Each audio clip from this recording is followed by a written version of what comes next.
In this video, I'm going to show you how to set up Afterpay on your Stripe account. If you want to offer Afterpay as a payment option through Stripe, here's a simple way to get started.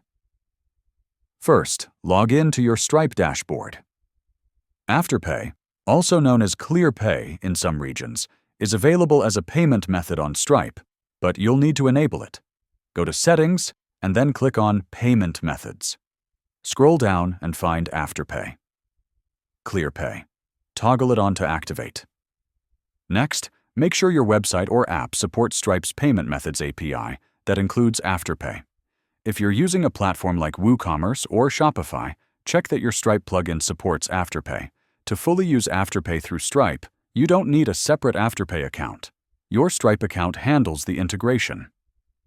When creating a checkout session via Stripe's API, add Afterpay ClearPay to your payment method types. This will show Afterpay as a payment option at checkout.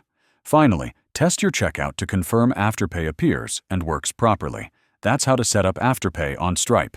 If this helped, please like the video and subscribe for more payment setup guides. Thanks for watching.